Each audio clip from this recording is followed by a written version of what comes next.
Today I'm working on a 2002 Kubota MX5000. I had to split this tractor in half due to a leaking front drive shaft seal. It was gushing, not leaking. Put a clutch in it while I was in there, and then while I was waiting on parts I started doing a little bit of painting, and now it turned into a complete restore. So highly recommend Kubota's spray balm. I mean, you can't ask for better paint. It's almost impossible to make it run. I hope it holds up good and doesn't fade. This tractor turned out really good. I've got about 250 to 300 hours in at this point, so I'm down to the loader. All 4 cylinders were leaking on the loader really bad, and my local guy wanted 280 bucks a piece to do them, and I watched a few YouTube videos and figured I'd give it a try. This is an LA852 loader. I've got new stickers coming for it, so it's not labeled, but it's a 852. I've already got all 3 cylinders rebuilt. I'm on the last one. I just thought I'd try to share this with some people because it is super simple to do these. I've had no issues at all so far. They all, when I fired it up, nothing's leaking so far, so I think I'm on the right track, but trying to get the paint finished up on it. So I've got this side done, and this is the cylinder that I'm working on. That's the last one. It's a pain in the butt painting this stuff too. You can see all the crud that you scrape out of there from the old grease and dirt for all this linkage and all the little parts and pieces. So not a lot of fun there. While the cylinder is still on the tractor, you want to break your end cap loose. There's 2 1/4-inch holes in the end of this cap. You can see them there. And what I used is Amazon. It's an ABN 8650 flat face spanner wrench. Has 2 different sizes. One's 1/4 on one side and I think 5/16 on the other. So while that's still attached to the tractor, that's the time to break that end cap loose. So that just fits up in those 2 holes, and you put a 3/4-inch breaker bar in the square slots there and give her a crank, and I didn't have any issues getting those off. I see people using pipe wrenches and channel locks, and it just makes me cringe. So the cylinder's already off and on my bench, and apologize for the mess in my shop. I'm usually not this bad, but this has been a 5-week project. I just want to get it back together. Thought I'd share my experience with these cylinders and rebuilding them. So we'll get on it. So I got the cylinder off the tractor. That's pretty simple. Unhook your 2 hoses, pull your pins out, and there you go. I'm sure you guys can figure that much out. So I've got it stuck in my vise with some rags in there to help the from getting vise marks on the paint. But on the end of this, here's your 2 holes. So here's your flat face spanner wrench and your 2 holes in the end of the end cap, and that actually takes a 3/4-inch socket, or ratchet. So if you don't have that, you have to buy an adapter for your 1/2 inch, but that just spins off like so. So at this point it's pretty simple. Just break that cap loose. Mine came off really easy. I've seen some people have nightmares trying to get those things off. I also see people putting pipe wrenches on that. I'm pretty picky about my stuff, so that's not going to happen here. So break that off, pull your spanner wrench out, and this just unthreads. So you have a hard seal here. Zoom in here a little bit. Hard seal right here. O-ring. O-ring seals into your threads. And internally there is a gland seal, and then on the end you have a dust wiper. So all that comes in your kit from Kubota. And we'll go ahead and get this rod pulled out of here. So I got this rod chucked up in the vise over here. You can also pin it back on your tractor, but this nut's on here pretty good. 1 5/16 has a little bit of play. It actually mics out to 33mm, and I don't have one of those, so put my big impact on it and break her loose.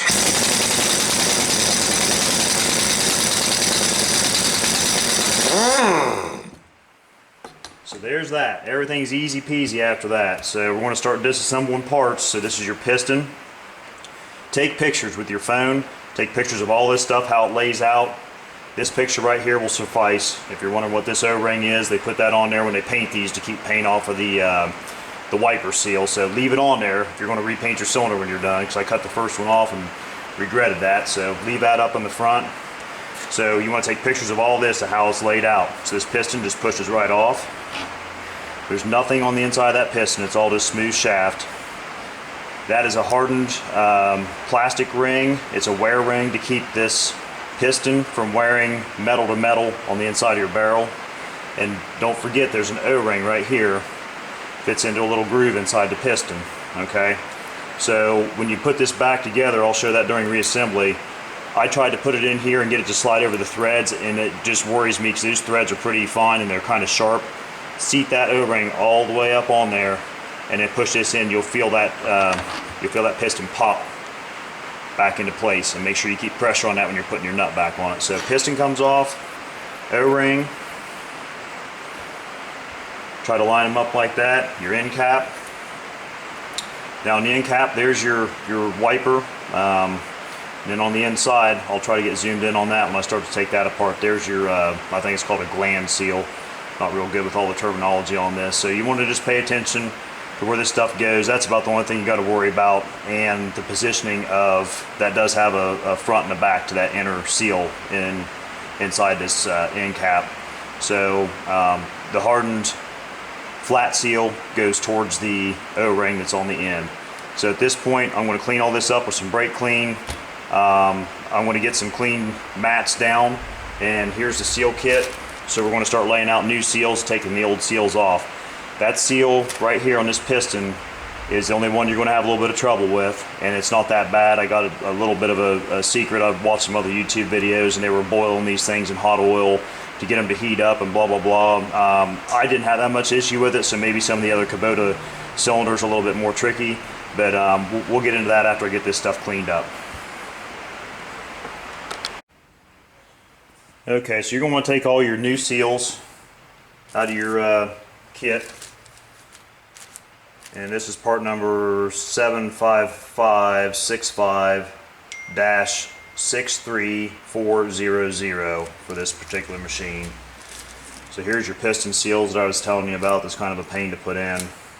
All the other seals we already discussed, your end seal. So I always lay all this out on this end cap. You can see the inner, I think it's called a gland seal, and then that's your outer wiper. So those have to come out, and the basic O-rings on the outside, just pry them off with a dental pick, dispose of them. Now that inner seal, you got to be careful. You don't want to be in there gouging around with a screwdriver or a dental pick and gouge that surface. It does seal oil, so you have to be kind of careful with that. So we're going to work on getting that stuff out right now.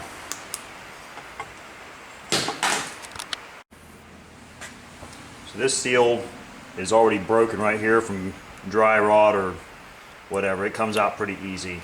You want to kind of take note of which way that goes in there, because there's not much left of it, at least in mine when it came out. So the new seal, that wiper has to go facing out, away from it. You can kind of see the difference in them there, but that will go on like that, so keep that in mind. Like I said, lots of pictures when you pull this stuff out. Start taking pictures of all this stuff, because once it's apart and you don't have another one apart to go by, you're kind of screwed at that point. So set all this stuff off to the side that you're not using. This inner seal is not the easiest one. I'm trying to film this by myself, so you're just gonna have to bear with me, but I take a dental pick and kind of jab into the seal itself. It's easier said than done, or this flat screwdriver, and try to get it started.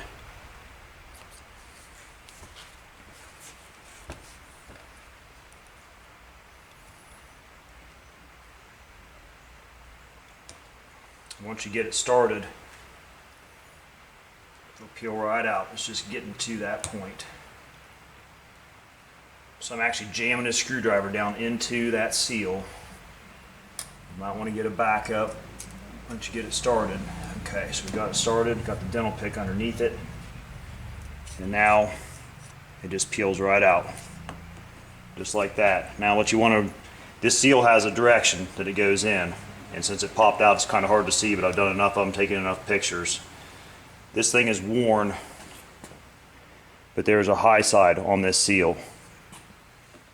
That high side, let's see if I can get in on this. So the high side is over here. That goes that direction. So that seal is going to go in like that, and there's a special tool for that. Bought that on Amazon as well. It's just called a gland nut wrench, I think. Pretty handy. You can do it by hand. I didn't think these were super hard, but I already bought a 3-pack of these for 3 different sizes, and you know, it just makes life a little bit simpler. So keep in mind which way that seal goes in, so that the curved lip goes towards that end, just like that, and then your wiper seal goes like that.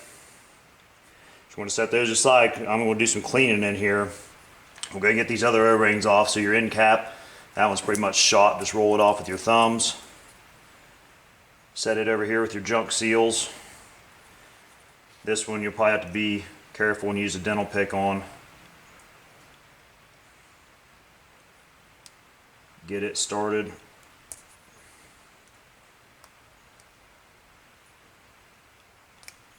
Once you get your pick in there, it'll just roll right off. Throw that to the side. This little guy here is not the easiest thing to get out, so you want to use your little screwdriver on that. Like I said, try not to gouge the edges. So get that started, rip her off there. So that's that. So that thing's ready, complete, and ready to go. Again, cleanliness on all this stuff is pretty important. On the inside of this ring, I can see some rust build up. Same with that on the inside. So what I want to do, I use my Dremel. Has my polishing wheel on it now, but I use a small, if I can find it, small wire wheel, and we'll go around all those lips in there and clean up all the rust, crud, and crap that's built up over the years. Get it cleaned up. I'll clean that surface as well with that little wire wheel. It's not abrasive, so it doesn't hurt any of the metal or anything. So we'll clean all this stuff up, spray it down with brake clean real good, and then I'll get back on it after that. So I got this sprayed with brake clean, and you can see in those grooves all the crud that's built up over the years. A lot of crap in there. So I'm going to take my Dremel, go around these grooves real easy, just with a wire wheel. If it was plugged in.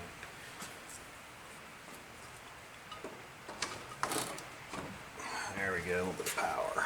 Okay.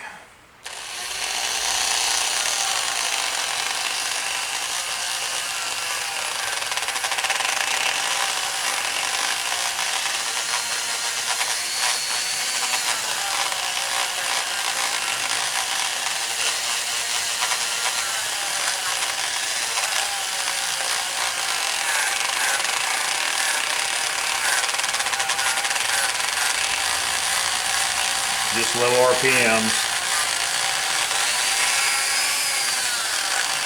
I want to get that gland seal groove on the inside.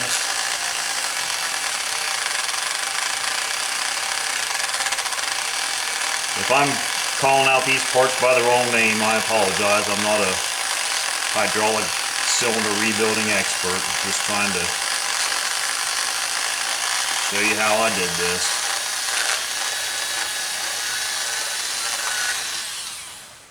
So that's all cleaned up inside there. Took all the crud and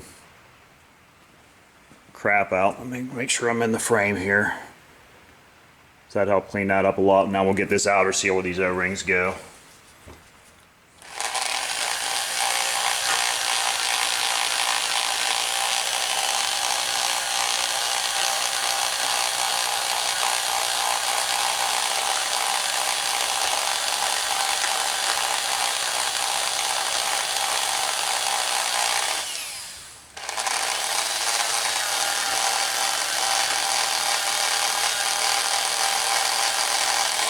I would also get where this O-ring goes on the outside of this cap, just to make sure it seals up. Looks like it's got a good bit of cruddy rust in it.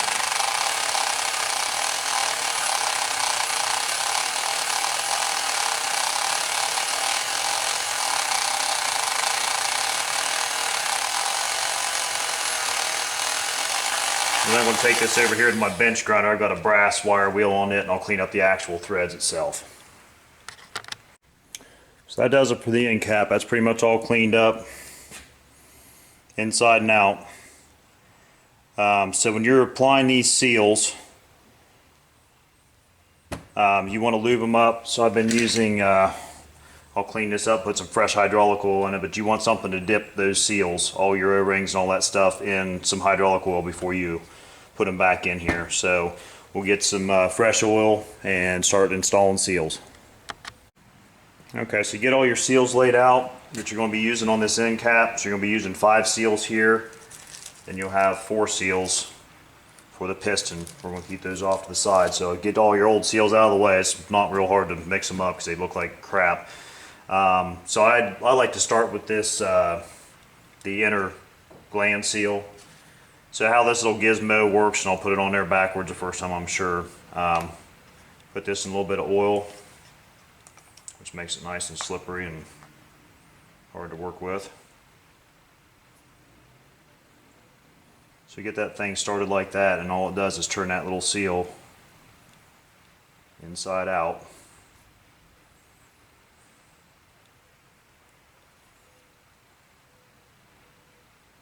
It's not the easiest thing to work with when it's all slimy. So it turns that seal inside out like a pretzel. I'm going to go ahead and put a little bit of oil inside this end cap where that seal goes.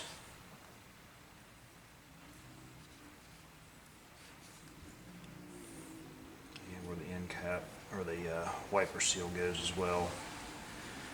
So this makes it pretty simple. Lay it down in there. Oh, and also make sure that your lip is facing that way.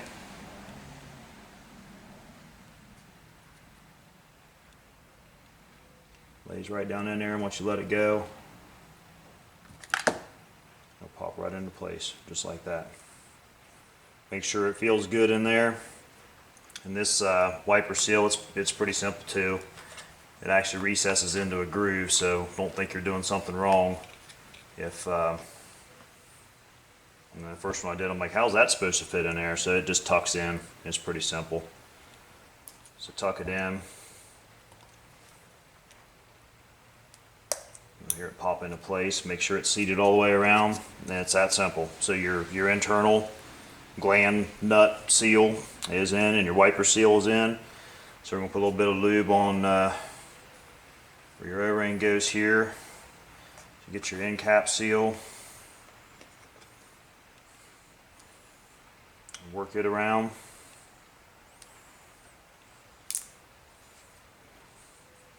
Just like that. So that one's done. Now if you remember this, it's rubber, but it's hard rubber. I don't know what you call it, but get it lubed up as well. That goes towards your end cap. This one's not the easiest one. I've tried to work it over this lip as one, kind of like that, and I had better luck with actually starting it in the groove and working it around like this, and it is tight, and it doesn't help when everything's covered with oil. So you may have to get your dental pick out and hook it through just as a starter.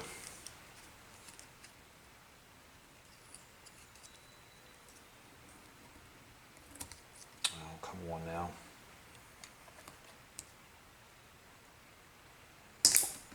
Okay, so there's that.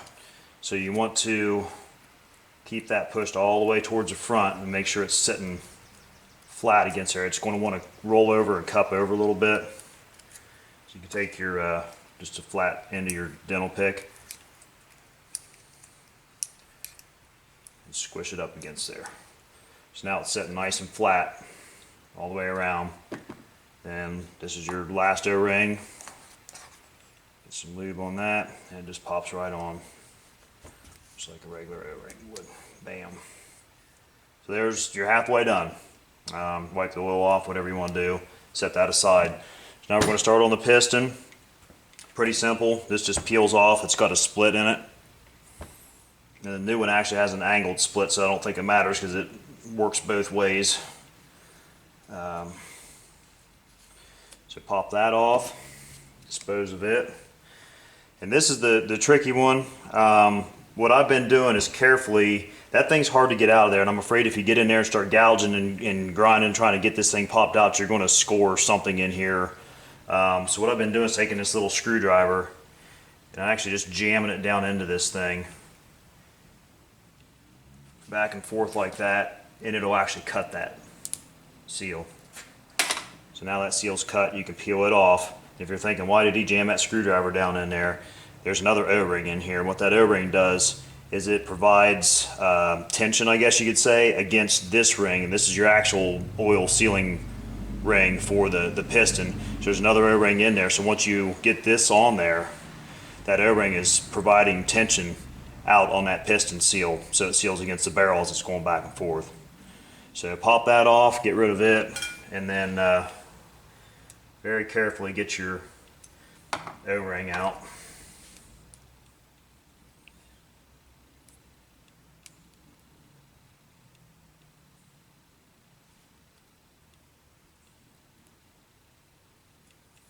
Okay, once you get it started in there, just like any other O-ring, oh, it actually broke there. Okay, well, that thing's hard and brittle, so you're going to have the same thing in these grooves. The wire wheel on my Dremel is getting kind of wore down, and it won't touch in there, so I'm going to go off camera. I take a little bit of 2000 grit emery, and I'll go in that ring and kind of clean up some of that crud in there. I mean, the O-ring is going to be in there, it's not a big deal. I'm just picky with stuff, and then we'll wipe this all down with brake clean and get it cleaned up, and then we'll start installing the other seals. And I'll show you the little trick that I learned. Well, didn't learn, kind of made it up because I didn't have a hot oil bath to soak my seal in, but it works pretty good, and it's not that difficult to get that on. So we'll shoot for that next. Okay, so next you're going to open up your piston seal kit, pull out your seal and your backer O-ring, set your O-ring to the side. And this is the little trick I learned. It's pouring rain today and kind of chilly. The other ones, I just set this piece of steel outside. It was 90 plus degrees and laid this on it for a couple hours, and it heated up enough to make it a little bit more pliable. But it's pretty rigid. Not sure what type of material it is. So I got a little bit of fresh hydraulic oil here. We're going to soak that O-ring with that seal in that a little bit, and we're just going to put a little bit of heat on it. You don't want to melt it or cook it or anything else. I'm just using a heat gun. So I'm going to hold it at distance and try to go evenly around and just try to make it a little bit more pliable is all I'm doing.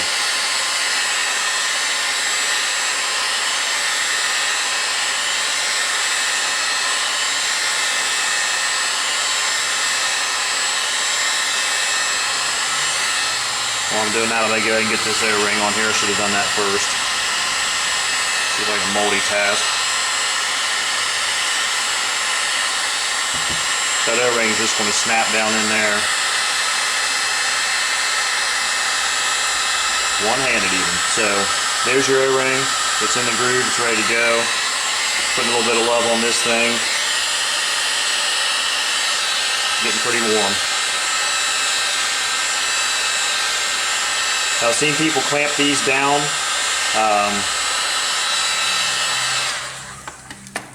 With some vice grips like that onto the table, put your ring through here and then clamp all that on there. I haven't had any issues so far putting these on by hand. It's not the easiest thing to do, but I'm going to start that down in that groove like I did that other O-ring and just force it on with your thumbs, and bam, there it is.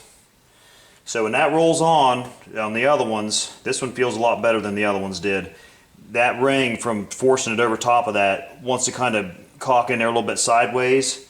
So what I've done is on a flat surface, you want to kind of roll this, and that'll compress that piston ring down into the O-ring and make it seat a little bit better. So I'm just going to carefully roll that, kind of push on it a little bit.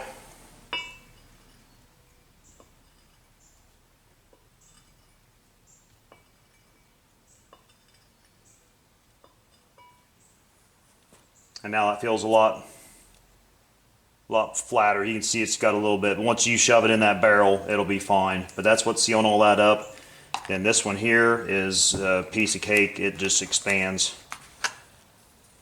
Go ahead and lube it up a little bit too.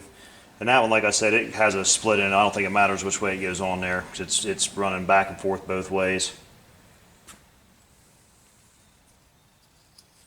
That just pops on just like that, and other than your end that will do when we put this piston on, you're done with the seals. It's that simple.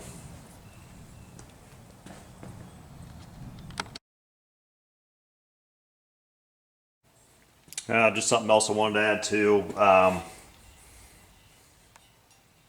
That has got a good bit of corrosion on it, and I actually had one leaking. I think that's probably where it was leaking from getting dirt and debris and moisture in there. So we'll do the same thing with the Dremel and the wire brush. We'll clean these threads up and the end of that. Get that corrosion off of it.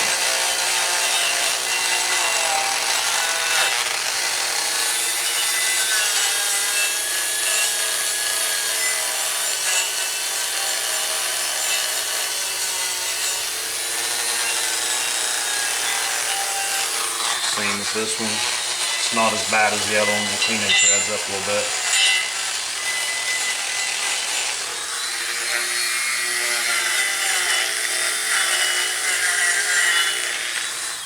You hit that with a little bit of brake clean, get the crud off of it.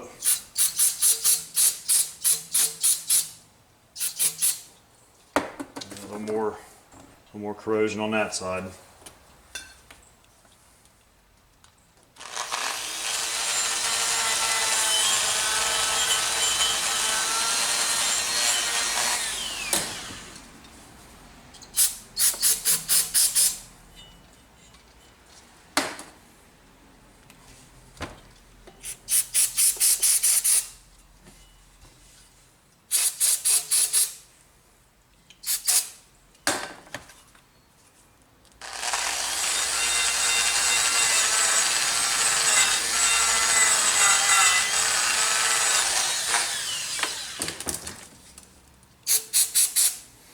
Okay, so you want to look in this barrel next. I haven't looked in this one yet. And then I'll try to zoom in on some stuff. Each one of these barrels has had 2 rings right on the end of this thing, and I've been polishing those out with the wire wheel, and I've been using some other polish in here, but you have to take this outside and clean it up really good. This lip right here is where your O-ring off of your cap. That O-ring right there seals on that surface. You want to make sure that's good and clean as well. Spray this whole thing out with brake cleaner, and then I'll try to zoom in and we'll get some close-ups inside this barrel and what I've been doing with that. But knock on wood, all these barrels on the other 3 cylinders have been really good and mirror-like on the inside, no wear, and the rods have been real good too. So we'll get this cleaned up and I'll try to move the camera around so you can see what I'm talking about on the inside there. So inside each one of these barrels, this is actually the worst one out of all 3, of course, but if you can see that ring right there, that must be where the end cap seals stop, maybe, I don't know, maybe moisture builds up in there, don't know what happens, but it's not pitted and you can't polish it all the way out, but I do like to try to clean that up. So what I'm going to do, same thing with my Dremel wire wheel. I'm not going to be able to get that on video, but I go around this really good with the wire wheel, and then I'm going to use a buffing wheel, a little miniature buffing wheel, and I use a product, it's probably 20 years old. I don't even know if they still make it or not, but it's called California Customs Purple Metal Polish. I used to polish aluminum on my street bikes and dirt bikes and make them look all fancy, and it will make them look like a mirror. So I put a little bit of that on that buffing pad, and I'll run that around the inside where I run the wire wheel with the Dremel and clean that barrel up. You will get some of that polish in the port for this when you're doing that. So I always take brake clean and spray down in the end of this just to clean everything out, and then before I'm done, I dump about a can of brake clean down inside this thing and then take a light and look up inside of it. But the inside of this one looks really good. Looks like this one might have been a part before and they ran a hone, because I can see some fine scratches up to about this deep. So I think somebody took like a ball hone or something, must have run in there just to do it, quick to reseal it or whatever. But so I'm going to take the Dremel, do the wire wheel around there, then do the buffing pad around there and clean that back up, and then we'll start working on the rod next. It's pretty simple. Just use some 2000 grit paper and that purple polish, and it'll look like a mirror when I'm done. So it's not wiped out with a rag or anything, but that's after running the wire wheel. You can still see the marks in there, but they're not nearly as bad as they were. So that's about the best I can do with that without taking it to the shop and having them do it. But I really don't think that's on any part of the sealing surface where the piston rides. I'm just trying to clean up everything the best I can. Also getting that very outer ring, because that is where your O-ring for your end cap seals off the threads there. So cleaned up best you can. I'll get some brake clean in there and wipe it all out and inspect the inside and make sure there's no debris or any crap in there, and then we'll start working on the rod. So I did verify the ring that's on each one of these barrels that I've done so far that I polished out is, if you actually measure that, it's where this O-ring right here actually seals in there. So it's a good idea to try to get that cleaned up the best you can. I'm not sure how much pressure would be on this O-ring. I'm sure it's probably keeping all the oil from getting through, and that's more so just an O-ring to keep oil from coming through these threads right here, but that's what that ring's from. So the piston itself is not going to come up that far. It's going to stop on the end of this before it gets that far. So just an FYI. So we'll get back on getting this rod polished up and getting it reassembled. So for this rod, it's in really good shape. You probably really wouldn't have to do anything with it. I don't see any nicks, gouges, no rust, no pitting. So that's really good. These cylinders, I think, are $1,100 from Kubota. They're crazy expensive, and parting them out, you know, these is probably $300-400 for the rod, and probably more than that for the barrel. So I'm just using wet dry 2000 grit sandpaper. It basically feels like a t-shirt. There's hardly any grit to it at all. I'm going to use some of this old polish. Just dab it on there like that, and then we'll run that 2000 grit. Get it wet with that a little bit. We're just going to run that back and forth all around. This sealing surface on the outside of this rod right here where that O-ring goes, I did take my Dremel and clean that up. There's a little bit of kind of cruddy corrosion buildup in there. So polish this out with that 2000 grit all the way around. And then we'll let this stuff set up and dry. And then you just buff it just like you would regular car wax, and this thing will look like an absolute mirror when you're done with it. But this just takes out any fine imperfections that might get on the seals and damage things. This is probably a little or a lot of overkill. That's just how I work. So we'll get this in, get it polished up here, let it dry, we'll buff it out, and I think that's pretty much it. We'll be reassembling after that. So after this stuff sets up, it's just like car wax. So take a buffing towel, or in this case old t-shirt, just rub it off, and it could have set up a little bit longer, but I don't think it makes any difference.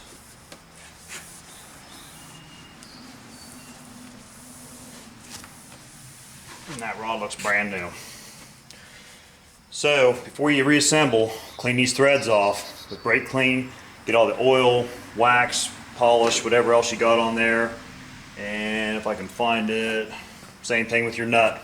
Make sure you clean those threads really good. So I'm gonna put some blue Loctite on that. If this nut comes loose, it'll cause all kind of havoc.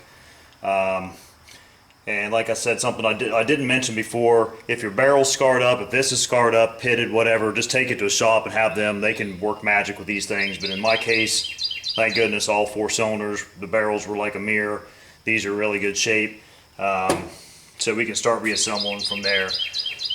So first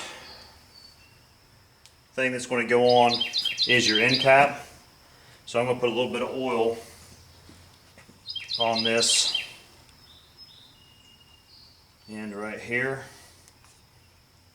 Make sure that's lubed up. Like I said, pictures, it took me a while on the first couple ones, you know, I had to get back and refer to pictures on how all this stuff went. It's pretty freaking simple. So be careful not to gouge out on the threads or anything. Just pop it on, it'll have a little bit of pressure and it'll pop right through. Slide that up and out of the way. Now you're ready for your piston. So it only goes on, well, it'll go on either way, but this is the O-ring.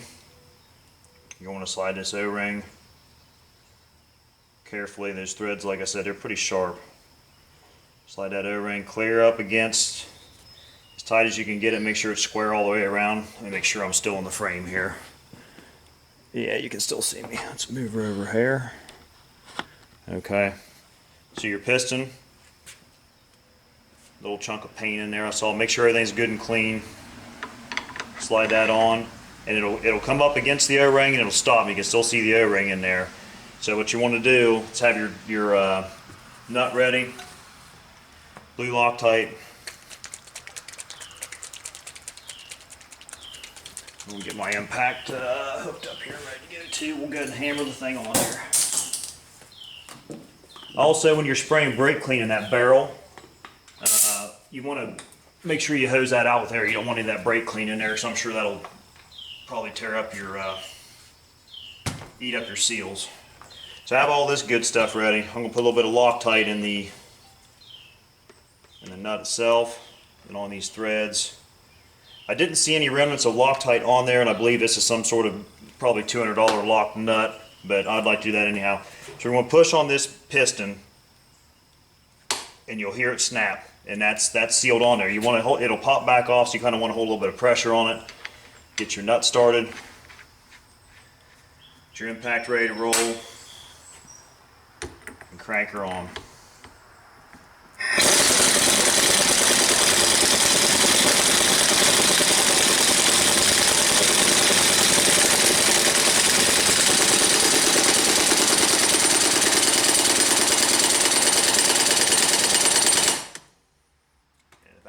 Hold it, I don't know what will. So now you're ready to install this in the barrel, and we'll tighten this up, and it's a done product. So like I said, pretty simple, but I'll take this out of the vise and get this thing flipped around, and we'll go ahead and install this rod back in there, and it's ready to get back on the tractor. So you want to put a little bit of oil on these surfaces where those O-rings you want to go. And or you can do it on this end cap. So we'll flip this around, and this starts a little bit hard, obviously, because it's new. You'll feel it kind of back out. Just do a little wiggling, and it'll pop right in. I run it in about halfway. Well, unfortunately, my battery died in the camera while I was reassembling, but it's pretty simple. It's just the same as knocking the end cap off as it is putting it back on. So the only thing when you're threading this end cap back on is making sure you have your tool inserted all the way in these holes. You don't want it to pop out and round those holes off. So drive those in with a brass hammer. It'll help you avoid scratching up the rod from using a steel hammer, but drive those in good. I put that big breaker bar on it. You want to put a little bit of love on that when you're doing it. So crank it on there real tight. You don't want that to start working loose as you're running the tractor and end up blowing fluid out of there. But got it painted up last night, and I can't say enough about this Kubota paint. I just hope it holds up and doesn't fade. It's expensive, about 23 bucks a can. But the bright orange too goes on like a dream. Now I do strip these down, wipe them down with paint thinner or brake clean, and I will take some 220 grit paper and go over them pretty good to get a profile kind of etched into the old paint so the new paint will stick, and I'll hang it up on a rack and give it about 2 or 3 good coats, and it looks pretty much like factory new. So hopefully it holds up. But I want to get this put on the tractor, and hopefully tomorrow, it's pouring rain here today, but tomorrow we'll get her tried out, make sure nothing's leaking, and she should be good to go to head down to my hunting property. And got a little bit more painting to do. I welded up some hooks on my bucket. These older buckets just have a curled lip on top, and there's not enough room to weld hooks on it, so I found some 4x3 heavy angle I just had laying around and welded 3 of those on there, so you have some hook points. So that will be handy dandy, and we'll get that thing painted up. I'm waiting on paint to come in, so that's the last part of this. I got the loader painted up last night, and I'm going to start reassembling the linkage and getting this cylinder hooked up, and hopefully this project will come to an end soon. So we'll do another short clip at the end when it's all put together.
there she is, all 4 cylinders rebuilt and no leaks.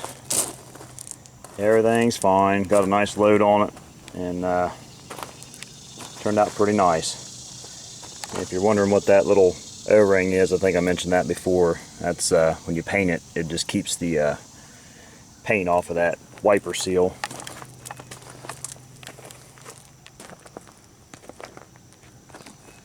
Not too bad for a 20-year-old tractor. I had about 2 full months in restoring it and painting it and getting everything ready. Added a floor mat off of a 5400. Had to do some modifying, had to re-drill all the holes in the floor pan for the little rubber knobs to lock the floor mat in. Built a thermos holder. Slide your gallon thermos jug in there. I never had a place to carry water on this thing, and brush hogging gets pretty hot. It is nice golf cart roof. Added a 12-inch Amazon fan, put a fusible link, quick disconnects on it if you ever have to take the top off to haul it. And got some nice switches up there for the light and the fan, LED light bar, lights up the world. All in all, I'm pretty happy with it. So now it's time to go out and get it dirty, get it scratched up. That's part of the game.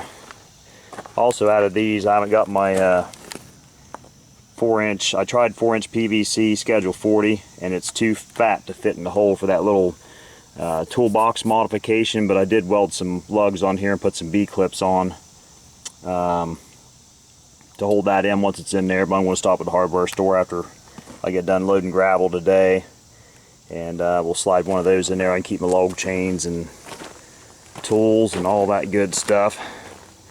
This is my hunting property, and it is gorgeous down here in South Point, Ohio.